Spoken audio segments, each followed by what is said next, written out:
My son proudly exclaimed, "You will never compare to my father-in-law."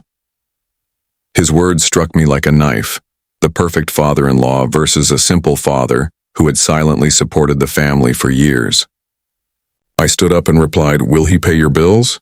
Because I'm not sending you any more money." My son's wife was shocked. "What money? We haven't received a cent from you." What I found out next shocked me. Before we continue, please subscribe to the channel and write in the comments what time it is where you are now. The fork trembled in my hand as Daniel's laughter filled the dining room. Rain drummed against the windows, but the storm outside felt gentle, compared to what was brewing at my own table. "Edward always knows precisely what to do," Cora said, cutting her chicken with precise movements. "When the shipping delay occurred last month, he had it resolved in 2 phone calls." I watched my son nod eagerly, his eyes bright with admiration for his father-in-law. The grandfather clock in the hallway ticked steadily, marking time I'd never get back. That's the difference between real business vision, and Daniel gestured vaguely around my dining room, taking in the wooden furniture I'd built with my own hands, the family photos watching from their frames. His meaning hung in the air like smoke, and what? The words came out sharper than I intended. Cora glanced between us, sensing the shift. "Arnold, the dinner is excellent. Thank you for cooking." But Daniel was already warming to his theme. Edward sees the big picture.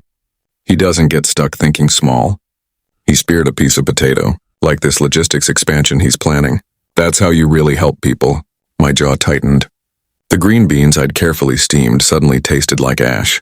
I'd spent 3 hours preparing this meal, hoping for one evening of family peace. "Your father works hard too," Cora said softly, but her tone carried the same unconscious dismissal I'd been hearing for months. "Sure, but construction?" Daniel shrugged. "Edward's building an empire. Real legacy stuff." The napkin crumpled in my grip. 37 years of building homes, creating something permanent, something that mattered. Apparently that was nothing compared to moving boxes around warehouses. "Edward offered me the regional manager position," Daniel continued, his chest puffing with borrowed pride. "Says I have natural leadership potential." "Natural leadership?" I almost laughed. If only Edward knew where Daniel's potential handled him. "That's wonderful, honey." Cora beamed at her husband. "Your father always knows how to spot talent. Always knows. Always sees. Always solves. Edward Wilson, the perfect father-in-law who could do no wrong." I set down my fork carefully, afraid I might snap it in half. "He's even talking about grooming me for a partnership eventually," Daniel went on. "Says he needs someone he can trust completely." Trust completely? The irony burned in my throat. "Must be nice having someone who believes in you that much," I said quietly. Daniel missed the edge in my voice entirely. "That's just Edward. He's a natural mentor. Some people have it, some don't." The clock ticked louder. Rain pattered against glass. Somewhere in the house, the heating system hummed to life, trying to warm what had gone cold. "He's teaching me about strategic thinking," Daniel continued.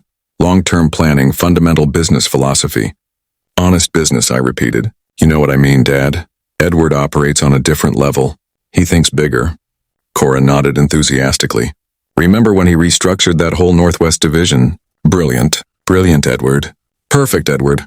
Edward who could solve anything, see everything, build empires while I apparently played with blocks." "Some people have that executive mindset," Daniel said, leaning back in his chair like he was already practicing for the boardroom. "The ability to make tough decisions, to really lead unlike others," I said. "Well?" Daniel shrugged, his meaning clear. The silence stretched tight as a wire. Even Cora seemed to sense she'd wandered into dangerous territory. But Daniel, flushed with his father-in-law's praise and his own imagined importance, couldn't leave it alone. "Face it, Dad," he said, his voice growing louder, more confident. "You'll never measure up to my father-in-law." The words hit like a physical blow. I stood slowly, my chair scraping against the hardwood floor. I had installed myself. Every muscle in my body went rigid. Daniel sat there triumphant and oblivious while Cora's face went pale with shock. The rain kept falling. The clock kept ticking, and something inside me went very, very cold. I stood there gripping the back of my chair as Daniel's words echoed in my mind. "You'll never measure up." The phrase triggered something deeper, pulling me into memories I'd tried to keep buried. 2 years ago, Daniel sitting across from my desk in the home office, his hands clasped tightly, eyes avoiding mine. "Dad, we just need to get through this month." His voice had been smaller then, embarrassed. There was this unexpected expense with the apartment and my paycheck got delayed. I'd written the check for $2,000 without hesitation. My son needed help. That's what fathers did. This is temporary, he'd promised, folding the check carefully. Just until I get back on my feet. 3 months later, he was back. This time, it was car repairs and utilities. $3,000. His stories were getting more elaborate, his explanations more desperate. Cora doesn't know how tight things are, he'd whispered that time. I don't want to worry her. You understand, right? Manto man. I understood. I understood that my son was struggling and too proud to let his wife see it. So I opened my checkbook again. By the 4th visit, it had become routine. Daniel would call first, testing the waters. Hey Dad, let's talk sometime this week. Then he'd show up with another crisis. Another emergency that only money could solve. I started keeping better records, not because I didn't trust him, but because the amounts were getting larger. $2,500 one month, $3,200 the next. I wanted to track it all. Let's help him see the pattern and figure out where the money was actually going. The online banking made it easier. No more checks, no more paper trail he might accidentally leave where Cora could find it. Just quiet transfers from my business account to his personal account every month like clockwork. Edward's helping with career stuff. Daniel had explained during one of our last conversations. But we need cash flow help until the new position kicks in. Edward was helping with career stuff. I was helping with everything else. $75,000 over 3 years. I knew the exact number because I'd calculated it just last week. Sitting in that same office, staring at the bank statement spread across my desk. $75,000 of my sweat, my labor, my careful savings, money I'd earned hauling lumber and mixing concrete and working 14-hour days to build something lasting. All of it disappeared into whatever black hole Daniel called his temporary setbacks. The last transfer had been just 3 weeks ago, $2,800, because his rent had increased and there was an issue with his health insurance. Another emergency. Another promise that this was the last time. I really appreciate this, Dad, he'd said over the phone. I know you don't have to do this. Family helps family, right? Family helps family. I blinked, returning to the present moment. Daniel was still sitting there, still glowing with his father-in-law's approval, still completely unaware that his perfect world was about to come crashing down. Cora was staring at me with concern. Arnold, are you all right? The rain outside seemed louder now, more insistent. The warm light from the dining room chandelier felt harsh against my eyes. Everything looked different, sharper, like I was seeing it all for the first time. 25 payments, $75,000, 3 years of being the silent bank, while Edward got all the credit for being the generous mentor. My grip tightened on the chair back. All those months of careful planning, of budgeting my own expenses so I could help my son. All those times I'd chosen not to buy something I wanted because Daniel needed help more than I needed comfort. And this was my thanks, this dismissal, this casual cruelty. I looked at Daniel's face, still flushed with borrowed pride, and felt something fundamental shift inside me. The hurt was still there, but underneath it was something more. Complex, colder. You'll never measure up. We'd see about that. I straightened slowly, letting the weight of 3 years settle into my bones. The rain hammered against the windows now, demanding attention. Daniel sat there, satisfied with his little speech, while Cora watched me with growing concern. You think Edward will take care of you? My voice came out steady, controlled, deadly quiet. Daniel blinked, some of his smugness faltering. What's that supposed to mean? Simple question. I walked around Edible, my footsteps deliberate on the hardwood. When Edward stops being helpful to you, when the job doesn't work out the way you planned, who's going to pay your bills? Dad, what are you talking about? Because I won't be sending you money anymore. The words landed like a sledgehammer. Daniel's face went white, then red, then white again. Cora's fork clattered against her plate. What money? Corora's voice cracked with confusion. We haven't received a penny from you. The silence that followed was beautiful. Daniel's mouth opened and closed like a fish gasping for air. The grandfather clock ticked louder, marking each second of his panic. Daniel. Cora turned to her husband, her brow furrowed. What's he talking about? Daniel's hands were shaking now. It's not what you think. What's not what I think? Cora's voice rose sharply. Arnold just said he's been sending us money. What money, Daniel? I crossed my arms and waited. This was delicious. 3 years of careful lies were about to unravel in the span of minutes. There might have been some small temporary, Daniel stammered. How much? Cora demanded. Daniel looked at me desperately. silently begging me to let it go to preserve whatever dignity he had left. The same look he'd given me as a child when he'd broken something and hoped I wouldn't tell his mother. $75,000, I said calmly. Cora's gasp echoed through the room. 75 what? Over 3 years, monthly payments, sometimes more when he had special emergencies. I kept my voice as conversational, like I'm discussing the weather, car repairs, rent increases, utility bills, medical expenses. Always something. Daniel Carora's voice had gone deadly quiet. Is this true? Daniel's face crumpled. Cora, I can't explain. $75,000. She stood up slowly, her chair scraping against the floor. While I've been worried sick about our finances, while I've been taking extra shifts and cutting back on everything, it wasn't supposed to be that much, Daniel whispered. Where did it go? The question came from both of us simultaneously. Cora and I stared at Daniel, waiting for an answer we both suddenly desperately needed. Daniel's mouth worked soundlessly. Sweat beaded on his forehead despite the cool evening air. He looked around the room as if searching for an escape route, but there was nowhere to run. Daniel. Cora's voice was ice. Where did the money go? Outside, lightning flashed, illuminating the dining room in stark white light for just a moment. In that flash, I saw everything clearly. My son's terror, my daughter-in-law's betrayal, and my own cold satisfaction. The thunder that followed seemed to shake the house. Daniel opened his mouth to speak, and I leaned forward, eager to hear what lie he'd try next. But more than that, I was keen to watch it all fall apart because this was just the beginning. I can explain. Daniel's voice cracked like a teenager's. Cora leaned forward, her knuckles white against the table edge. Then explain. Where did $75,000 go? The silence stretched until even the grandfather clock seemed to hesitate. Daniel's mouth opened and closed several times before any sound emerged. It isn't very easy, no. Carora's voice cut through the air. It's simple. You took money from your father. Where did it go? Daniel's hands trembled as he reached for his water glass. The ice clinked against the sides like small bones rattling. Some investments didn't work out. What investments? I kept my voice level, curious. Online trading platforms. Cora's face went pale. Trading? Since when do you know anything about trading? Daniel's carefully constructed facade began crumbling. Sweat beaded on his forehead despite the cool evening air seeping through the windows. I wanted to build something for us for our future. What kind of trading? Cora pressed. Different things, stocks, options. His voice grew smaller with each word. Daniel. Cora stood slowly, towering over him, even though she was the shorter of the two. Look at me and tell me the truth. Daniel finally met her eyes and something broke inside him. It wasn't trading. The admission hung in the air like a toxic cloud. Then what was it? Poker sites? Online casinos? The words tumbled out in a rush. I could win it back quickly. Double it, give you everything you deserved. Cora stepped back as if he'd struck her. Gambling? You've been gambling with our future? It wasn't supposed to be gambling. I had a system. $75,000. Cora's voice rose to near hysteria.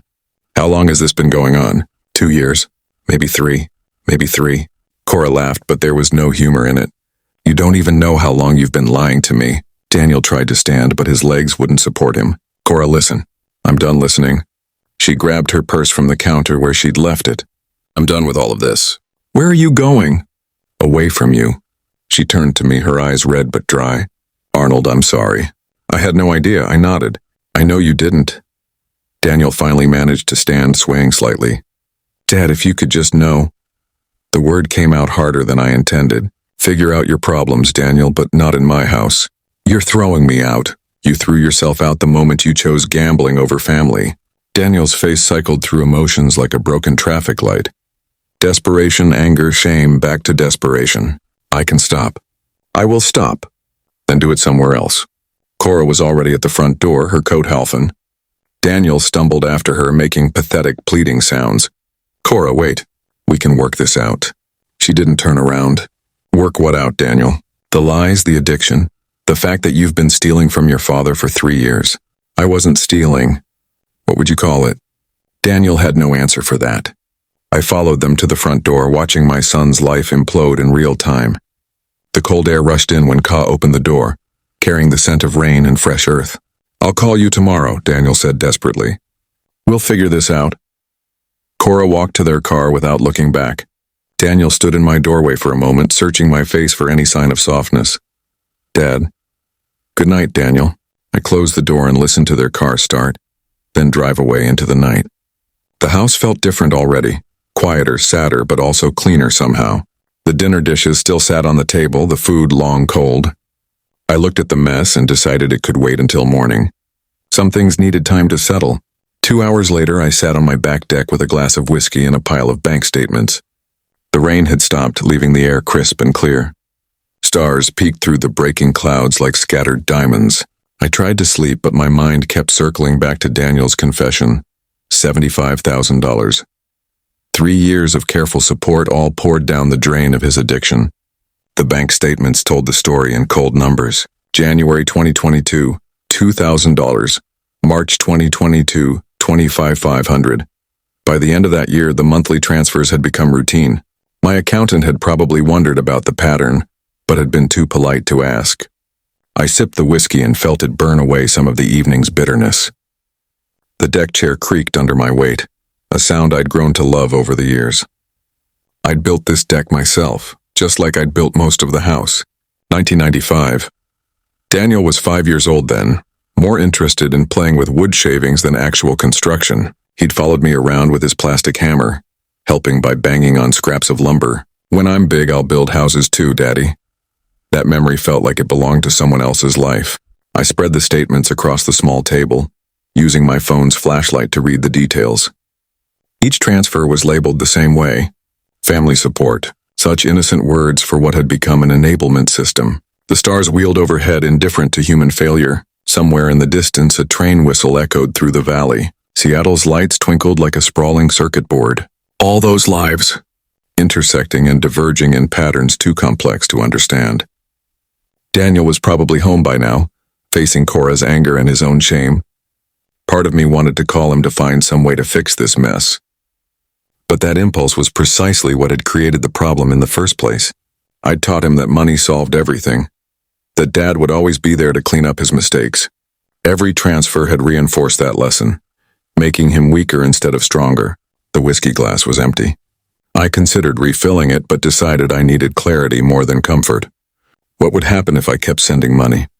Daniel would gamble it away, probably faster each time. His addiction would grow stronger, not weaker, and eventually he'd lose everything anyway, including his marriage. But what if I stopped? The question hung in the cold air like my breath. If I cut off the money, Daniel would have to face real consequences for the first time in years. He'd have to choose between his addiction and his life. That choice might save him or it might destroy him. I pulled out my phone and scrolled to Daniel's contact. One call, one offer of help, and this could all be smoothed over for a while. Instead, I put the phone away and looked up at the stars again. My father had built houses too, back in the day when construction meant something different. He'd worked with his hands until they were permanently stained with sawdust and paint. When I was Daniel's age, he'd pulled me aside one day and said something I'd never forgotten. Son, the only thing you really own is what you earn yourself. Everything else is just borrowed time. I'd built this house for Daniel, dreamed of passing it down, watching his children play in the same backyard where he'd grown up. But maybe that dream was selfish. What Daniel needed wasn't inheritance, but incentive. The cold was seeping through my jacket now, reminding me that even March in Seattle demanded respect. I gathered the bank statements and stood slowly, my knees protesting the movement. Inside, the house felt warm and welcoming. I locked the back door and turned off the deck light and then made my way to the kitchen. My address book sat in the drawer where it had lived for 20 years. I flipped through the pages until I found what I was looking for. Mary Lawson, attorney at law. Tomorrow I would make some calls. Tonight I would try to sleep. But first I would make a decision that might change everything. The next morning brought sunshine through my kitchen windows, painting everything in cheerful yellow light. I sat at the table with coffee and the newspaper, trying to pretend this was just another ordinary day. The phone rang at 10:30, right as I was reading about the city council's latest budget proposals. Daniel's name appeared on the caller ID. I considered letting it ring, but curiosity won. Hello, Daniel. Dad. His voice sounded rough, like he'd been awake all night. About last night, I know things got heated. Heated is one word for it. I wanted to apologize for the things I said. The comparison to Edward. A pause that wasn't fair. I sipped my coffee and waited. Daniel had always been good at apologies. They came easy to him, smooth as silk. I also wanted to explain about the money situation. It's not what you think. What do I think? Well, he seemed to lose momentum. It sounds worse than it is. 75,000 in gambling losses. How does that sound better? It's not all gone. His voice picked up speed, desperate now. Some of it I can get back. There are these techniques, strategies, Daniel. No, listen. I've been studying the systems, the odds. If I could get a stake together, maybe 5,000 to start. No. The word hit him like a physical blow. I could hear his breathing change on the other end of the line. Dad, please. I can make this right. The only way to make this right is to stop gambling. I've stopped. Last night was a wake-up call, but I need to get back what I lost for Cora's sake. I closed my eyes. The same circular logic that had trapped him for 3 years. Where's Cora now? At work. She's pretty upset. I imagine she is. That's why I need to fix this quickly before she does something drastic. Something in his tone made me sit up straighter. What kind of something? She mentioned lawyers. Divorce lawyers. The word hung between us like a blade. That may not be the worst idea. Dad, his voice cracked. You can't mean that. I suggest that she deserves better than being married to an active gambler. But I'm not active anymore. I told you. Then get professional help. What kind of professional help? Addiction counseling, Gamblers Anonymous, residential treatment if necessary. I don't need, that's the only help I'm offering, Daniel. Treatment, not money. The silence stretched long enough that I wondered if he'd hung up. Edward won't help either, he said finally. You asked Edward for money? Yesterday before the dinner, his voice was small now, ashamed. He turned me down flat. Said I needed to figure this out myself. Smart man. So you're both against me. We're both against your gambling. It's the same thing. No, Daniel, it's not. I could hear him breathing heavily, working himself up to something. Fine, if that's how you want to play it. This isn't a game. His voice turned ugly, bitter. A wealthy older man teaches his son a lesson, making him beg. Daniel, you'll regret this. Both of you will regret this. The line went dead. I sat there for a long moment, listening to the dial tone. Then I set the phone down carefully and reached for my address book. Mary Lawson answered on the second ring. Mary, it's Arnold Riley. I need to discuss some changes to my will. 3 days passed before I could bring myself to make the appointment. I spent those days researching inheritance law online, reading about conditional wills and family disputes.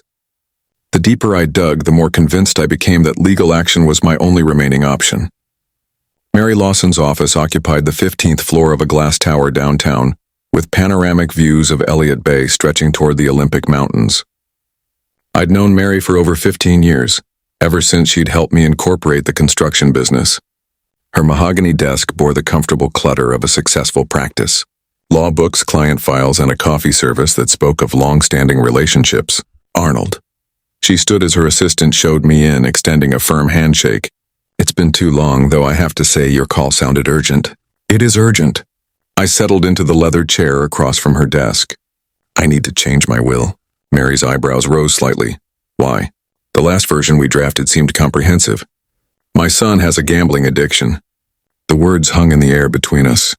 Mary's expression shifted from professional curiosity to genuine concern. I'm sorry to hear that. How serious? Severe enough that he's gambled away $75,000 of my money over the past 3 years. Mary reached for a legal pad, her movements measured and deliberate. Money you gave him directly. Monthly support payments. He claimed he needed help with expenses. I looked out the window at the city below. Turns out he was feeding an online casino habit. Have you confronted him about this last week? He admitted everything, then called me 3 days later, demanding more money to fix the situation. Mary wrote notes in precise handwriting. What kind of changes are you considering? I want to make his inheritance conditional on getting clean. That's possible. Washington state allows performance-based inheritance terms, provided they're specific and measurable. Relief flooded through me. I'd hoped for this answer, but hearing it from Mary made it real. What would you recommend? Mary leaned back in her chair, tapping her pen against the legal pad. Completion of a certified addiction treatment program would be the most defensible requirement. Inpatient rehabilitation, followed by a period of verified abstinence. How long for gambling addiction? I'd recommend a minimum 6-month treatment program, followed by 1 year of documented sobriety. And if he refuses, then you designate an alternative beneficiary. Many clients choose charitable organizations related to the addiction issue. I thought about Daniel's threats on the phone, his ugly tone when I'd refused to enable his gambling. There's a Gamblers Anonymous Foundation here in Seattle. Perfect. That creates a clear incentive structure. He gets help and inherits, or the money goes to help other addicts.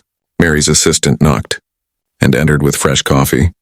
We paused while she served us, the interruption giving me time to process the implications. What about my daughter-in-law? She's innocent in all this. We can include a separate provision for her, a fixed amount regardless of your son's compliance. $50,000, Mary made another note. That's very generous. She's a good woman. She doesn't deserve to suffer for his choices. This is clearly a difficult decision, Mary said gently. Are you certain this is what you want? Family estrangements can become permanent.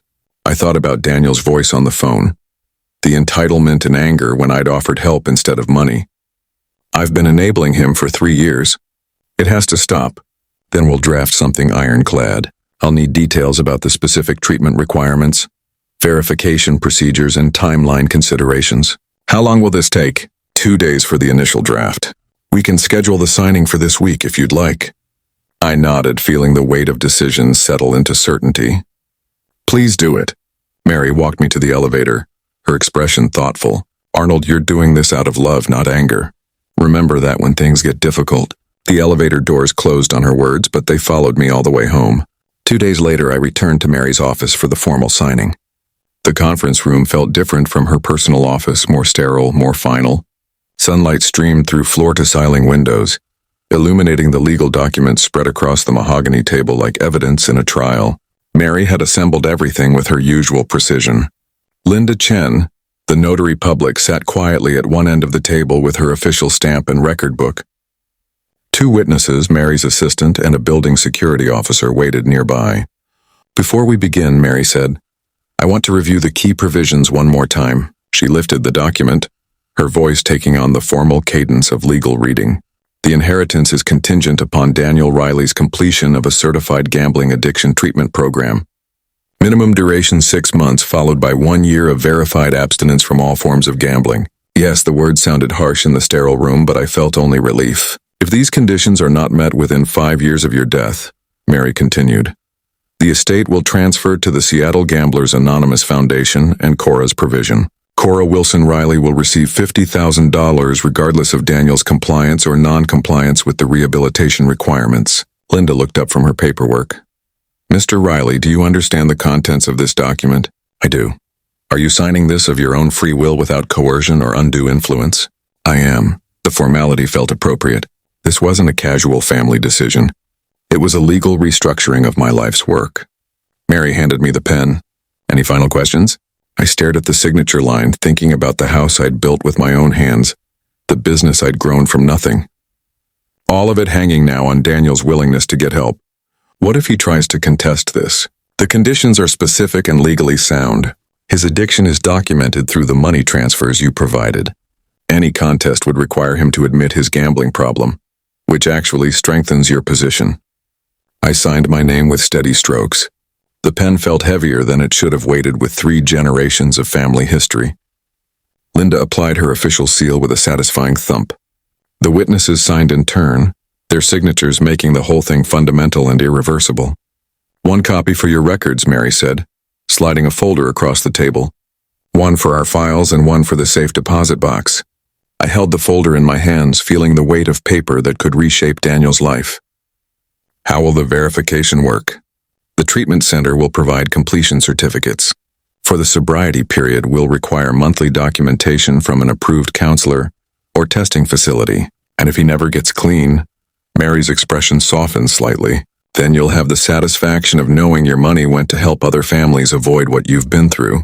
The building security officer left first, then Linda with her notary supplies. Mary's assistant cleared the conference table efficiently, leaving just the 2 of us in the bright room. Are you at peace with this decision? Mary asked.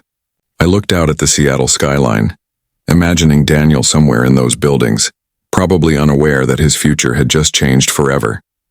I'm at peace with trying to save him, and if he's too far gone, then I'm at peace with that too. Mary walked me to the elevator again, her hand briefly touching my shoulder. Good luck, Arnold, with everything. The elevator descended through 15 floors of other people's problems, other people's families, other people's attempts to control the future through legal documents. When I reached the parking garage, I sat in my truck for several minutes holding the folder containing Daniel's new reality.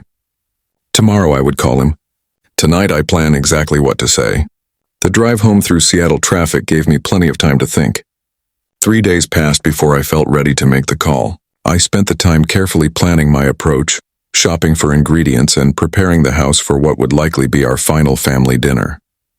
The grocery store felt different that morning, like I was shopping for a last meal. I chose simple ingredients: a roasted chicken, fresh vegetables, good bread, nothing that would require complicated preparation or distract from the conversation ahead. At the checkout, Mrs. Patterson from the deli counter asked about Daniel. "Haven't seen your boy lately. How's he doing?" "He's learning some important lessons," I said. She smiled and nodded, unaware she was probably the last person who would ask about Daniel with genuine affection. Back home, I moved through my kitchen with mechanical precision. The meal prep gave my hands something to do while my mind rehearsed the phone call ahead. By 2, everything was ready, except the conversation that would change everything. I dialed Daniel's number before I could reconsider. Dad. His voice carried surprise and weariness in equal measure. "Hello, Daniel. If this is about lecturing me again about gambling, it's not." I kept my tone neutral, almost friendly. "I've been thinking about our conversation about your money situation." Silence stretched across the line. I could practically hear him recalibrating, searching for the trap. "What about it?" "Come to dinner tonight. We'll talk." "Talk about what exactly?" "Your future. Cora's future." I paused deliberately. "Your money problems. Are you saying you'll help us after all?" "Perfect." The desperation in his voice confirmed everything I'd suspected about his financial state. "We should discuss it face to face, like a family." "Dad, we really need to be there by 7 bring Ka. She's still pretty upset about everything. Then it's time to make things right." Another pause. I could hear him breathing, probably calculating how much he could ask for, how to play this conversation. "Okay, we'll be there. Good. See you at 7. I hung up before he could ask more questions. The afternoon passed slowly. I set the dining room table with care, using the good china and silverware reserved for special occasions. This qualified as special, though not in any way I'd ever imagined. At 6:30, I retrieved the will from my study and placed it in an envelope on the side table.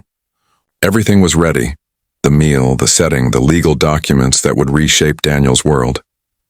Looking around the dining room, I remembered other family dinners from happier times. Daniel as a boy excited about school projects.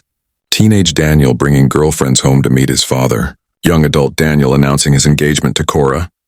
All of it led to this moment. The grandfather clock chimed 7 times. Right on schedule, I heard a car in the driveway. Time to find out if love could still triumph over addiction. The doorbell rang at exactly 7:00, just as I expected. Through the peephole, I saw Daniel and Ka standing on my porch, both looking uncertain but hopeful.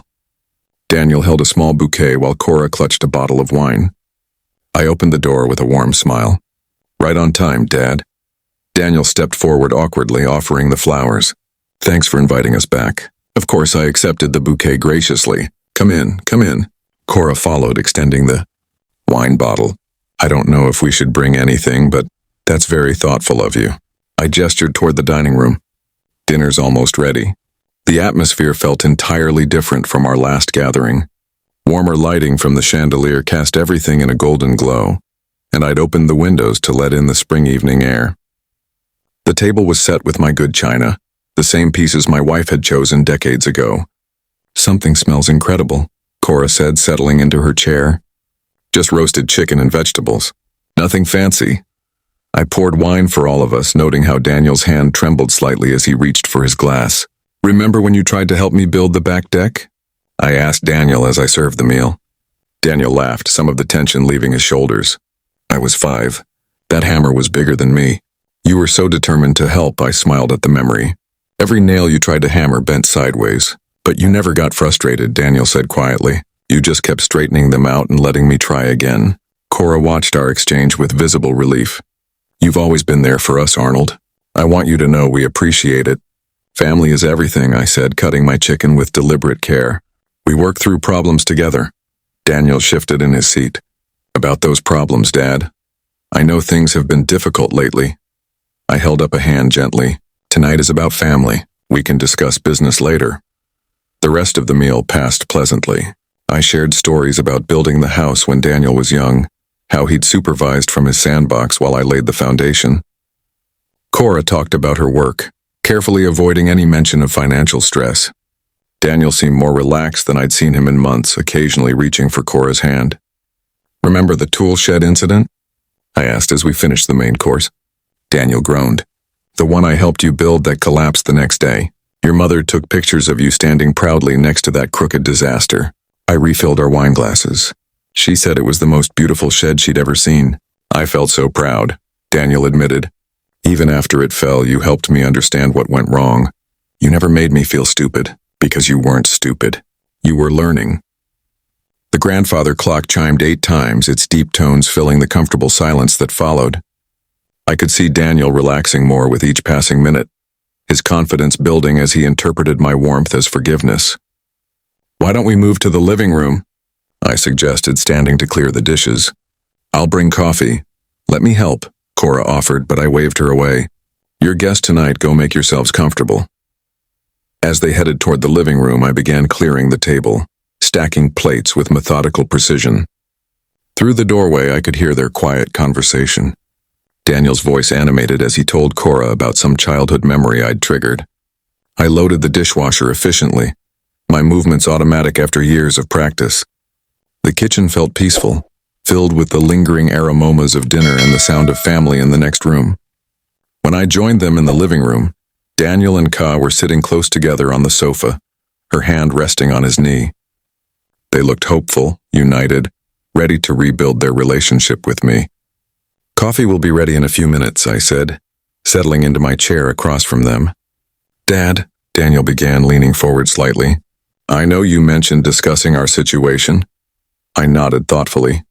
"Yes, I've been giving it considerable thought." The anticipation in Daniel's eyes was unmistakable. He'd interpreted the evening's warmth as proof that I'd changed my mind about helping them. "Financially. Actually," I said, standing again, "let me get something from my study, something I think will interest you both." I returned from my study carrying a manila envelope thick with legal documents. The weight of it felt substantial in my hands as I settled back into my chair, placing the envelope deliberately on the coffee table between us. Daniel's eyes fixed on it immediately.